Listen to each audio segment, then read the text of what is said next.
Sí, buenas tardes. Como os había bien mencionado, mi tema de tesis sería el procesamiento de señales de voz con transforme para la identificación de personas en conversaciones. Quien les habla es el ingeniero Lázaro Rodríguez González Leiva. Mis directores de tesis son el doctor Jesús Yajá Montiel Pérez y el máster en ciencias Rodolfo Romero Herrera.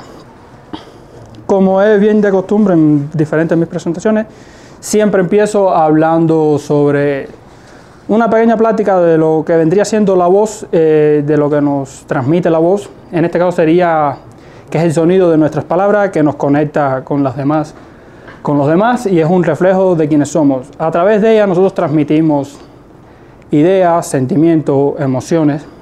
Más allá de ser un simple sonido, es el reflejo de nuestra personalidad y de nuestra historia. Aquí como un dato interesante hablaremos sobre que la voz humana abarca un rango de frecuencia aproximadamente entre un 85 Hz hasta 255 Hz. Esto es para los sonidos fundamentales. Claramente existen armónicos y componentes de mayor frecuencia que enriquecen el timbre. Como dato importante, se tiene que la voz masculina tiende a estar en un rango de frecuencia entre un 85 y un 180 Hz, mientras que la voz femenina tiende a estar entre unos 165 a unos 255 Hz. Ahora, la voz infantil es un poco más fuerte que la voz femenina. Estas tienden a estar frecuentemente en un rango de 250 Hz hasta 400 Hz, incluso puede ser más. Además que los armónicos de la voz, que estos vienen siendo componentes adicionales producidos por la resonancia de las cavidades vocales, pueden llegar a extenderse hasta los 400 kHz e incluso llegar hasta los 8 kHz. Ahora, como dato importante, el oído puede llegar a empezar a escuchar desde los 20 Hz hasta unos 20.000 Hz. Nuestra audición es más sensible en un rango de frecuencia de los 2000 hasta los 5000 Hz. En cuestiones de intensidad, el oído puede llegar a empezar a captar desde los 0 decibelios, que vendría siendo el umbral de audición, hasta los 120, unos 130 decibelios, que es el umbral de dolor. Como un dato importante de salud, la exposición prolongada a más de 85 decibelios puede llegar a ser perjudicial para el oído. Ahora, las características de la voz. Las características de la voz que son esenciales y únicas que hacen que cada individuo sea única y distintiva para cada individuo. Estas en su conjunto conforman lo que se le conoce como el tracto vocal. Estas vienen siendo como frecuencia fundamental, más conocida como el tono de la voz, que es la frecuencia más baja de una onda sonora. Después le sigue los formantes, que estas son las resonancias del tracto vocal que dan forma al sonido producido por las cuerdas vocales y la articulación de los labios, la lengua, entre otros. Después le sigue el timbre, que es la cualidad de la voz que permite distinguir las voces, incluso cuando estos están en el mismo tono y en el mismo volumen. Y por último tenemos a volumen también, o intensidad, que este es conocido como el volumen de la voz, que es la amplitud de la onda sonora. Ahora, problemática. Dejemos la problemática. Para hacerlo un poco más resumen e ir a la esencia de la problemática, ya que esto es algo que he estado hablando constantemente en todas mis presentaciones.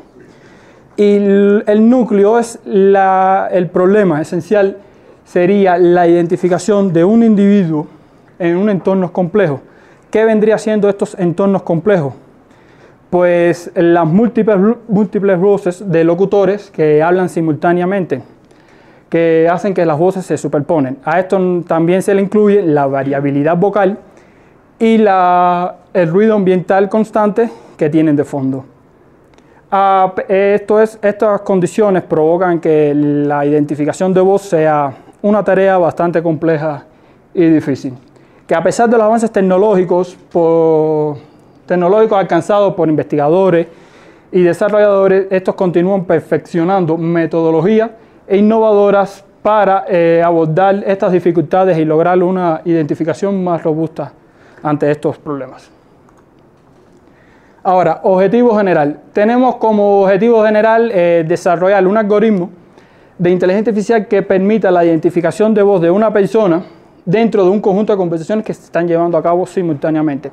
Estos objetivos generales se dividen en objetivos específicos que vendrían siendo desarrollar, primero desarrollar una base de datos que contenga características detalladas del problema a resolver, recopiladas y registradas, bajo condiciones controladas, estandarizadas para facilitar el análisis y la solución del problema. Como segunda objetivo específico tenemos implementar un algoritmo de acondicionamiento de datos con el fin de reducir el ruido y normalizar la información mejorando así la calidad y la precisión de los datos para su posterior análisis y uso. Como tercer objetivo tenemos proponer un algoritmo para la extracción del espectro de la voz humana que puedan ser utilizados en un modelo de aprendizaje automático para análisis y predicción. Y como último, cuarto y último objetivo específico tenemos proponer un modelo de aprendizaje automático que utilice técnicas de procesamiento de voz y un modelo de transformer que haga uso del espectro de la voz para la clasificación de un individuo en conversaciones simultáneas. En mi estado del arte se ha realizado un estudio, un aproximado de 86 artículos, en los cuales estos se pueden estar divididos en algoritmos de agrupamiento, modelos estadísticos, redes neuronales, y entre esas tenemos normalmente las convolucionales, las recurrentes y las famosas transformers. De estos 4 artículos vienen siendo como los pilares, los más importantes, o en los que yo más me apoyo a la hora de mi investigación. Ahora, como propuesta de solución, tenemos que se plantea resolver el problema de la identificación de voz en un conjunto de conversaciones simultáneas utilizando un algoritmo de aprendizaje profundo. Como plataforma, el enfoque se centra en la implementación del modelo Transformer, que aprovecha la información de la señal de voz y la deseada para identificar a la persona. Esta a su vez se le va a implementar o se le va a integrar un módulo de preprocesamiento que va a estar dedicado para preparar la señal de voz para su posterior análisis. Este módulo se va a encargar de tareas críticas como la limpieza de audio. Vendrían siendo como eliminación del ruido, normalización y la extracción del espectrograma. Ahora, hablando matemáticamente, ¿cómo sería la extracción del espectrograma de una señal? Primero se calcula la transformada de Fourier de tiempo corto y esta a su vez después elevada al cuadrado para que así da como resultado una representación como la potencia o energía de la señal que se distribuye en tiempo y frecuencia. Ahora, durante todas mis presentaciones hay una pregunta muy importante, pero bueno, vamos a decir dos. La primera sería, ¿por qué utilizar transformers y no otros métodos tradicionales o de otras redes neuronales? Y la segunda es, ¿por qué utilizar este transformer y no otros transformers que hay en el campo? Primero, vamos a empezar a responder la primera. ¿Por qué utilizar un transformer? Bueno, una de las ventajas que tiene el transformer es que capta secuencias de largo plazo. Es decir, este es capaz, a diferencia de una red neuronal tradicional, es capaz de aprender características del inicio de una secuencia, en este caso de audio, y tener relación con la del final, y el transformer es capaz de relacionarlas. También tiene una mayor flexibilidad con respecto a las redes neuronales tradicionales, como un ejemplo de que no es necesario basarse en una arquitectura estricta de las redes neuronales recurrentes. También su rendimiento. Durante los estudios de los últimos años, el transformer ha mostrado un mayor rendimiento, igual o mayor rendimiento en comparación de las antiguas redes neuronales convolucionales, recurrentes, o incluso de los algoritmos, ya sean los modelos ocultos de Markov o las mezclas gaussianas. La otra pregunta es, ¿por qué usar este modelo de transformer y no otro modelo de transformer?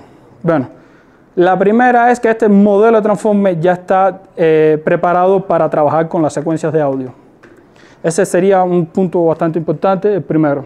Segundo, sería que este transformer me resuelve uno de los grandes problemas que tienen los modelos de transformer, y es la necesidad de tener un gran conjunto de datos para entrenar. Ya este modelo viene preentrenado, es decir, solamente necesito ajustar las últimas capas para entrenarlo y adaptarlo a mis objetivos. Esa sería una de las. Es también autosupervisado y trabaja con los espectrogramas. Ahora, vamos a hablar del dataset que trabajo. Como primera, trabajo con un dataset creado propio, en los cuales los números locutores son 10 locutores en total, pero tengo otra carpeta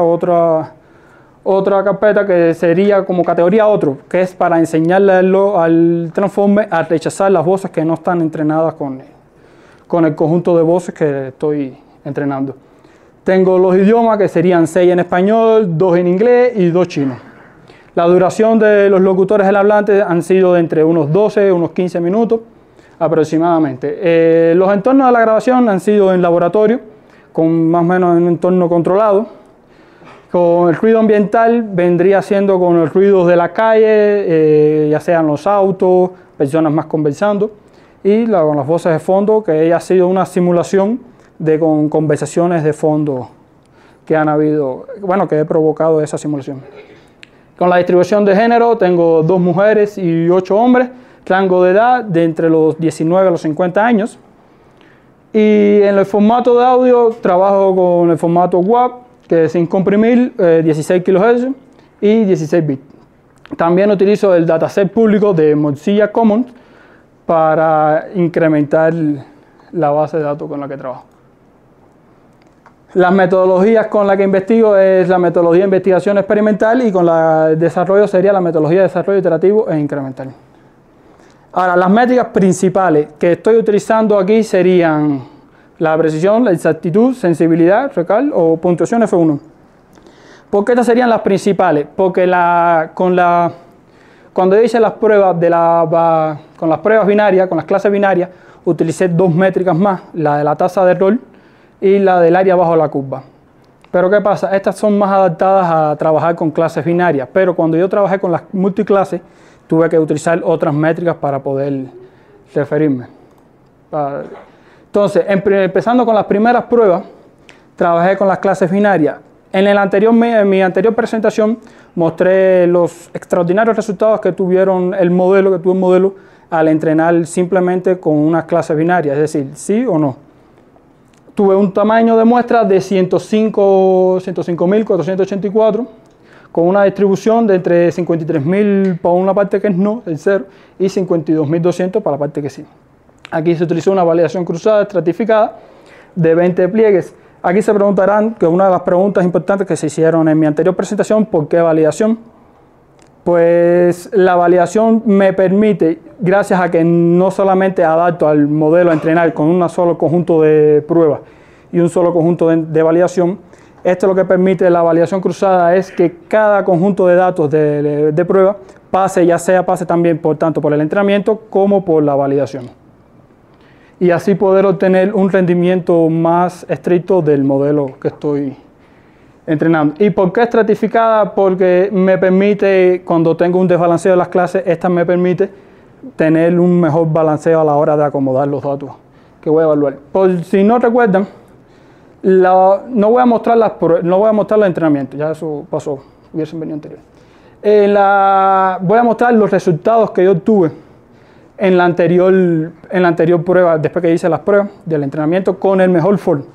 En este caso tuve un 99.43% en accuracy, en precisión tuve un 99.12 y en recall un 99.73, y así como se puede ver, todas las métricas se mantuvieron por encima de un 99%, logrando un rendimiento bastante bueno.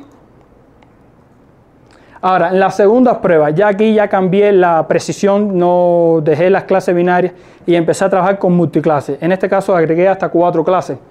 Estas distribuidas en unas 4.000, 4.800, 3.600 y 6.600.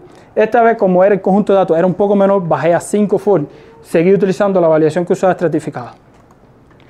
En los resultados de evaluación, se obtuvo una exactitud de 93.19%, bastante alto, manteniéndose por arriba del 90% de los resultados, Aunque sí se puede observar que ya se como que bajó un poco en comparación con las clases binarias cuando trabajé con las clases binarias. Pero aún así todas las métricas mantuvieron un equilibrio, binando precisamente el F1 score, donde se puede tener un 92.62%, que significa que hay una armonía entre la precisión y el recal. Aquí se puede ver la precisión entre clases, obteniendo por la clase A tuvo un 96.7% de precisión, en la clase B un 87%, en la clase C un 99% y en la clase D un 92%. Aquí podemos ver la matriz de confusión, en la cual mantiene en la diagonal la mayor cantidad de valores, manteniendo así una estabilidad en el sistema. Aquí es comparación. El resultado que yo tuve durante el entrenamiento del mejor Ford se obtuvo un 99.33%, y durante el entrenamiento con las pruebas claramente no vistas durante el entrenamiento se obtuvo un 93.19%.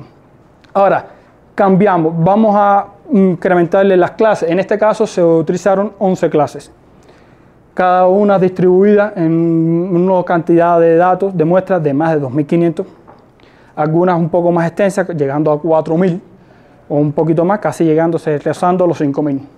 Igualmente se mantuvo la validación cruzada estratificada. Ahora, también es importante, que no lo mencioné anteriormente, y es que en cada conjunto de estos datos se le aplicó un aumento de datos, o sea, aumento del ruido gaussiano, cambios de tono. Entonces, ¿qué quise lograr? Que tuviese la misma cantidad de muestras reales como se le incrementara la cantidad de muestras incrementadas por el conjunto de datos, de aumento del conjunto de datos, para así poder lograr unos mayores datos, y a la misma vez quise lograr la robustez del modelo, incrementándole el ruido y poniéndole en situaciones más complejas. Aquí, como se puede ver, durante ya las pruebas, el modelo mantuvo un 85.23% en la parte de accuracy, en la exactitud. Un 85% en precisión, un 83% en recal, y en F1 score un 83%. Ahora, sí, es verdad que vimos ahora que mientras más les incrementan las clases, el modelo tiende a bajar su precisión. Aún así, el modelo todavía se mantiene por encima de un 80%, que es lo aceptable. Pero tenemos ese gran problema. ¿Qué pasaría entonces que cuando le incrementemos 11 clases más? ¿Bajará 70% de precisión? Bueno, eso lo vamos a analizar ahora. Ahora vamos a ver aquí la precisión que tuvo en diferentes clases. Para no volverlos a repetir lo mismo que se puede ver durante la presentación, siendo la clase 5 y la clase 9 la de menor precisión, con unos 56 y un 68, y siendo la clase 4 y la clase 6, la clase 8 la de mayor precisión. Ahora, se preguntarán, ¿el modelo no será capaz de trabajar con multiclase, con más de una clase, con la que no sea clase binaria? Pues no, la verdad es que yo no pienso así, ya que si se puede ver con un pequeño conjunto de datos menor que con el que yo entrené en las primeras pruebas, el modelo logró obtener un 99.4% y un 98% en algunas de las muestras. Incluso en muchas se tuvo más de un 90% y en algunas 80%. Ahora, ¿qué pasa? ¿Cuál sería el factor, lo que esté provocando que el modelo esté teniendo estas bajas precisiones en estas clases? ¿Qué hace que estas clases sean mejores resultados? Faltaría falta de entrenamiento, falta de precisión de ajuste del modelo. Bueno, aquí se puede ver la matriz de confusión, donde aún así todavía mantiene el mayor número de valor, los mayores números en su diagonal. Ahora, aquí una comparación del mejor FOD durante el entrenamiento, que el mejor FOD del entrenamiento fue 98.91%, y el de su precisión, o sea, en su validación en tiempo real, con pruebas no vistas, fue de un 85.23%. Ahora, ¿qué se puede llegar a entender por el modelo cuando las primeras pruebas se obtuvo un 99%, en la segunda un 93% y en la tercera un 85%. Pues que puede ser que entre ellas haya superposición entre algunas de ellas, tal vez su timbre tal vez sea bastante parecido. Aún así, en esta exposición no solamente busco preguntas o dudas hacia mí, también sugerencias de qué podría estar faltándome a la hora de investigar, qué me podría estar pasando por alto durante esta hora de entrenamiento. Se sigo trabajando por las voces para se estén traslapando las voces entre ellas. Pero en un último momento me sugirieron de por qué no extraer las características de las voces, porque tal vez encontremos algo entre sus características, como había mencionado anteriormente, que haga que las precisiones más altas tengan algo que ver, alguna relación, y tal vez no sea precisamente por culpa del mismo modelo. Bueno, aquí ya voy a empezar a poner los nombres de las personas con las que yo investigué para que más o menos tengan una idea. Que en las características de la voz, en la parte de los patrones de los tonos, en el valor de Amanda se tuvo la mayor frecuencia de tono, o sea, la frecuencia media, un 245. Y en inglés 1, la persona que hablaba, se tuvo con un 120%. Esto, en los patrones de volumen, chino tuvo la voz más fuerte con un 136 en el volumen, con menos 21, y Dr. Jaha tuvo la voz más suave con un volumen medio de menos 49, de 49.68. Ahora, vamos a ver, porque tal vez ustedes estuvieron viendo por qué 13 MFCC. A ver, vamos a empezar diciendo lo que significa cada MFCC en la extracción, que el primero representa la energía general, o sea, el volumen de la señal. De la 2 a la 5 captura la información de las frecuencias bajas, vienen siendo las características graves. De la 6 a la 9 representa frecuencias medias, que son los formantes vocálicos. Y de la 10 a la 13 capturan frecuencias altas, como son los consonantes y las sibilantes. Ahora, ¿por qué 13? Porque, a ver, el timbre como tal no se puede relacionar directamente porque no existe una ecuación que te diga para calcularte el timbre como tal, ya que el timbre depende de varios factores como el tubo del tracto vocal y otras variables. Entonces, matemáticamente es lo más parecido que se puede llegar a calcular el timbre a través de los MFCC.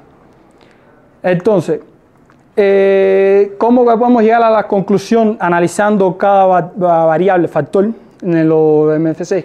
En el caso del idioma chino, se puede decir que el MFCC1 son los menos negativos, con el caso de los MFCC3 positivos o cercanos a cero. Y en el otro tema se puede analizar que es la mayor energía en frecuencias media altas. En el caso del inglés, se pueden sacar, como decir, valores o determinar que tienen un MFCC intermedio. El MFCC 6, en el caso del inglés 1, muestra valores positivos y en la distribución, una distribución de energía equilibrada. Ya en el caso ahora del español, tenemos una mayor variabilidad entre los individuos y los valores más extremos, especialmente en los casos de Amanda, Daimi y el Dr. Jaha. Ahora, ¿qué podemos decir a través de este análisis que hemos hecho de los MFCC? Bueno, en el caso del perfil de Amanda, tiene un perfil tímbrico con mucha energía, con frecuencias graves, y muy pocas en frecuencias medias. En el caso del perfil de Jaha y Daimi, comparten un patrón de MFCC. Nada más para decir que llevas un poquito más de 15 minutos. Ya, casi también. MFCC similar con valores extremos. O sea que esto indicando que tienen una cualidad tímbrica hueca o respirada. En el caso del perfil, el siguiente perfil tiene un único con MFCC altamente positivo, sugiriendo una cualidad tímbrica brillante. Y en el caso de Lázaro, combinación única de MFCC2 muy alto con MFCC5 positivo alto, indicando un timbre de ricos enarmónicos. Ahora, la causa de las bajas precisiones pueden ser, que se pueden determinar en el porqué, en la parte de inglés 1, que fueron los que causaron los bajos valores, que su timbre es el menos diferenciado, que tiene la menor variabilidad tonal y su voz masculina de tono es bajo, que puede llegar a confundirse con otras voces. En el otro caso, que fue la otra precisión baja, que se puede llegar a determinar que puede ser su volumen extremadamente bajo, que dificultan la captura de rasgos distintivos.